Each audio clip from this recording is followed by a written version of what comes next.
conference committee stage, and at this point, we'll see whether or not the governor is going to sign it. Now, the governor was not only an instigator, but a massive supporter of Common Core.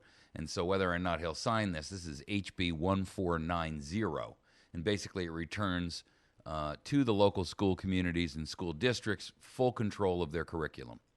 And basically it will allow it to happen in 2016 and 2017 because the governor has already obligated us in this state to institute Common Core in defiance of the requests of parents. So anyway, the second issue is the issue of the Missouri gun rights. SJR, Senate Joint Resolution 36, has finally been agreed and passed, and it will now be on the November ballot. And this is essentially a state constitutional amendment, and here's what it says. Article 1, Section 23, that the right of every citizen to keep and bear arms, ammunition, and accessories typical to the normal function of such arms in defense of his home, person, family, and property, or when lawfully summoned in aid of the civil power, shall not be questioned. The rights guaranteed by this section shall be unalienable. Any restriction on these rights shall be subject to strict scrutiny, and the state of Missouri shall be obligated to uphold these rights and shall under no circumstances decline to protect against their infringement. Nothing in this section shall be construed to prevent the General Assembly from enacting general laws which limit the rights of convicted violent felons or those adjudicated by a court to be a danger to self or others as a result of a mental disorder or mental infirmity. This will hit the ballot in November. It's been a long time coming, and while most of us would sit and argue that we really don't need to be told that our rights are unalienable because we know that to begin with, we can't disagree with the realities that we know that the federal government is diligently working to usurp those rights, and this will ensure that they cannot do that. So upshot is, I'm pleased with it. There are some things that I'm not crazy about, but okay, enough of that. So the upshot of this next, or our topics this morning is going to be this. SAM missiles are showing up, ladies and gentlemen, in Syria. Now that should surprise no one because, one, there were 20,000 missiles stolen in 2011 from Libya, surface-to-air missiles. These are anti-aircraft, heat-seeking missiles. Stolen because the Obama administration had refused to place security at the warehouses where they were. Now, that went virtually unnoticed because the mainstream media didn't do a very good job of exposing that. But these SAM missiles are now showing up in Syria. Surprise, surprise. Is Benghazi ringing a bell to anyone out there? It should be, because that is one of the areas in which this whole issue around Benghazi was dealing. You see, in case you've forgotten about these 20,000 SAMs, and yes, I say and mean 20,000 heat-seeking surface-to-air missiles, they were stolen from Libya. And amazingly enough, I'm gonna play you an audio piece where the one of the representatives of the Secretary of State or State Department is sitting there saying, we're diligently working with the rebels in Libya to try to reclaim them. I mean, you kidding me? 20,000 of these are missing, which endangers not only military flights and helicopters and our military people overseas, but also civilian flights. I mean, these are terrorists after all, folks. Or have we forgotten? I'll tell you, the incompetence, the ineptitude, the willful assistance and aiding and abetting that this administration has given to the enemy is just beyond comprehension. I got to tell you, folks, it's just so out of control and so out of hand. It's amazing to me that we are still operating as a nation. Our second topic this morning is going to be the FBI investigating Bundy militia. And arrests should be expected, folks. They are going to utilize the FBI to go after people for pointing weapons at the law enforcement agents that were involved there. And you can bet this isn't over. We got to be prepared, by the way, to make sure that we are willing and ready and able to assist anyone who is going to be arrested from the FBI that was there. I don't care if you hide these people away. Okay? somehow, some way, anybody who was involved in that event is going to start getting knocks on their doors. They're going to get raided. You watch and see. I'm telling you what's going to happen. You wait, and you'll see exactly what I mean by that. Our fourth topic, EMP hearings. Is there? Oh, and by the way, in our second segment, we're also going to touch on this knucklehead over at the EPA who was watching 6 hours of porn a day. He got a bonus for performance. I got to wonder what kind of performance that was. And nobody seems to, I mean, look, ladies and gentlemen, he's not unusual. He's one of the average people that's working in these agencies. It wasn't long ago that the SEC had a guy they caught who had so much porn downloaded, he was swapping out hard drives to store it all. And he had literally hundreds of DVDs stored away that he had been downloading and recording. I mean, it's just insane. It's a sad statement and a sad cry on America that this is the case. And listen, I don't care if you watch porn. That's your business. But don't do it on the government's dime, and don't do it when the taxpayers are getting paid for it. In the EPA's case, maybe we're lucky because basically at that stage in the game, we know that the person, whoever it is, can't do us any harm. But that's a whole nother discussion.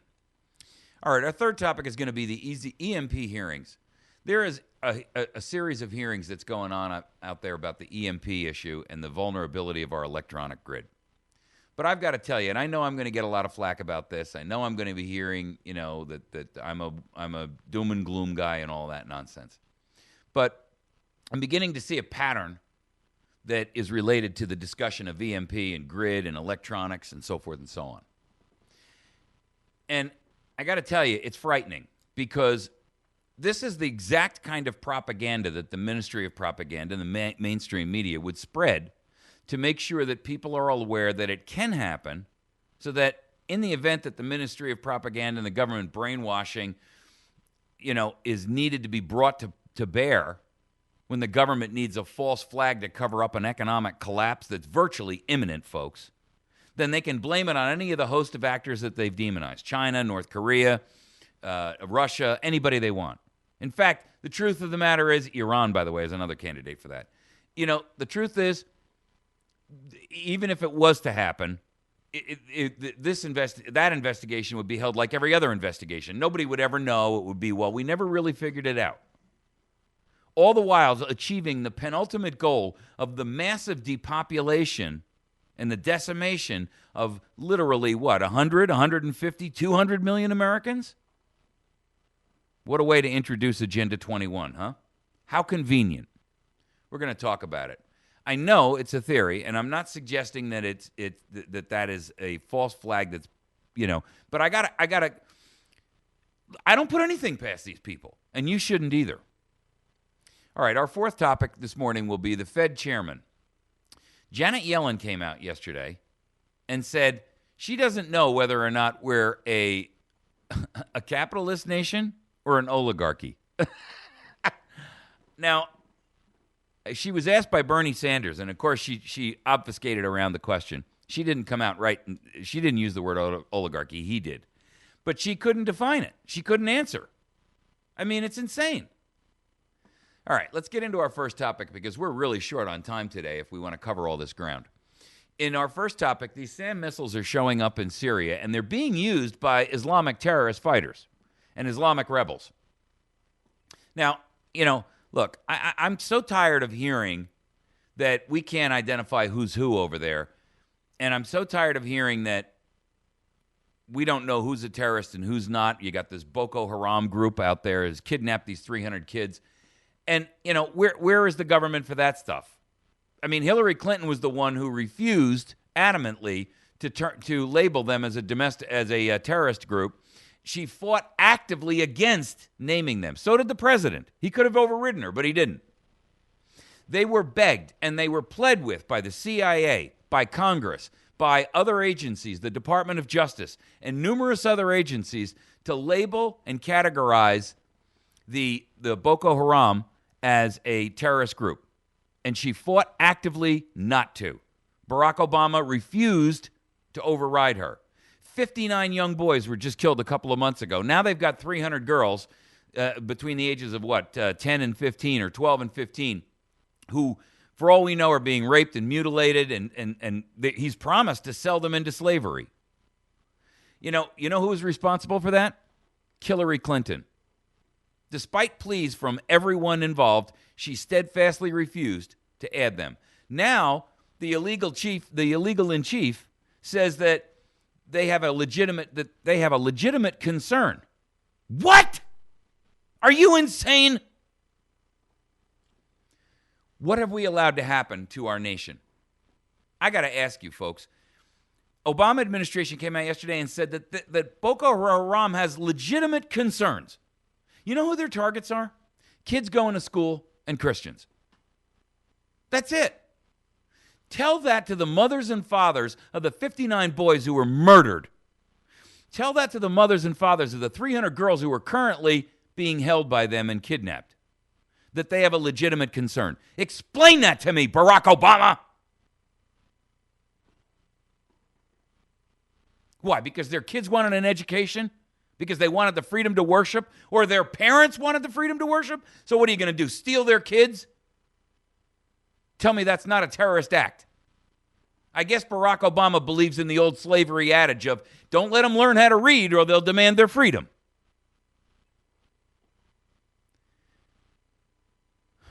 Folks, it's so far over the top. It really is. These SAM missiles are missing. The Syrian Observatory for Human Rights reported that the Islamic Front, a large coalition of mainly Islamic fighting groups, are using U.S. TOW missiles in clashes in Aleppo against the forces of Bashar al-Assad and his allies. Well, let me refresh your memory with this ABC News report that happened in September of 2011, because this report from Nightline clearly exposes the fact that 20,000 missiles were stolen because we didn't provide security at the warehouses where they were being held. 20,000 surface-to-air missiles. For months now, Libya has been a lawless zone open to fighters who would have poured in from across Africa and beyond. It is feared that those fighters include al-Qaeda members, and tonight a disturbing new addition to the mix. Thousands of missiles have gone missing, missiles that could take out a plane. Tonight, ABC's Brian Ross reports. Brian? Cynthia, the U.S. has known for years about the danger posed by the portable missiles to civilian aircraft, but concluded there were very few really available to terrorists. Now that calculation has changed because of the chaos in Libya, which had a stockpile of 20,000 of the missiles before the war. No one knows tonight where they all are. Just one of these missiles in the wrong hands could be a disaster. Elevator. As seen in this U.S. Army test of an American-made missile locking in on a small aircraft. They're heat-seeking missiles, so they lock in on the engines of these airplanes when they're flying relatively low. And they very easily can take out a civilian airplane. In 2003, Iraqi insurgents used one of them to hit a DHL cargo plane out of Baghdad, which burst into flames but was able to land. The threat is an obvious one. This isn't something anybody's making up, and matching up a terrorist with a shoulder-fired missile, that's our worst nightmare. Now made more real with what's been happening in Libya, where an unknown number of that country's stockpile of 20,000 missiles has gone missing, looted from unguarded warehouses, the empty crates left behind. It is one of the greatest stockpiles of these weapons that has ever gone on the loose. Peter Bookart of Human Rights Watch first spotted the problem in a March trip to Libya. I myself could have removed several hundred if I wanted to. The U.S. says over the last 6 months, it's been working with the Libyan rebels to secure the arms depots. We're making progress, and we expect that over the coming days and weeks, we will have a much greater picture of how many are missing. But the missiles are continuing to disappear. Peter Bookart took these pictures just 3 weeks ago, showing even more of the portable missiles being carted off in the back of a pickup truck, despite the best U.S. efforts to shut the door. Well, I certainly think that they realize that they are in a very difficult situation now. Once these missiles walk away from these facilities, they're very difficult to get back. And there is great concern they could end up in the hands of al-Qaeda, which is active in the region. I think the probability of al-Qaeda being able to smuggle some of these Stinger-like missiles out of Libya is probably pretty high. With the exception of Israel, no country has spent the money to protect its passenger jets from heat-seeking missiles. They are easy targets. Today in Congress, that fear led to calls for the Defense Department to provide civilian aircraft with new systems that could defeat the missile threat. I think we All right, so you get the idea here. This was a report back from 2011, ladies and gentlemen. And, you know, it's unconscionable that these weapons have been allowed to float freely out there. You know doggone well they're only in the hands of al-Qaeda. And even if the people who stole them were just opportunists who thought, hey, if all of these things are sitting here unguarded and exposed, I can grab some and sell them and feed my family. Who's he selling them to? That's the point. The truth of the matter is that this nation has allowed, and I say allowed, meaning willfully allowed, this kind of thing to go on. I believe that at this stage in the game, it's almost impossible for us to believe that this is anything other than a specifically targeted and willful attempt by this administration to aid and assist al-Qaeda in forcing their ideas of Islamic Sharia on a global basis. I can't see any other alternative. There's nothing else that touches that excuses the behavior. Nothing. We know for a fact that Benghazi in 2012, September of 2012, a year later, was about smuggling not these same missiles, but other weapons to the same Syrian rebels, the ones they're using now.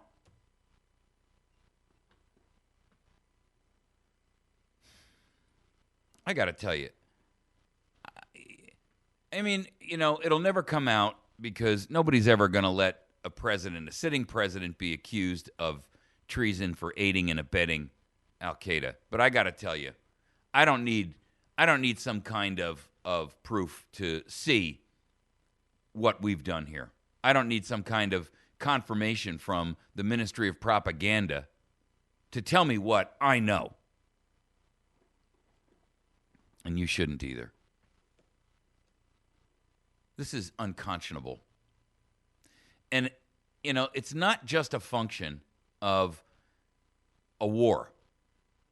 I mean, we're talking 20,000 of these folks. These things will be operational a decade, 20 years from now.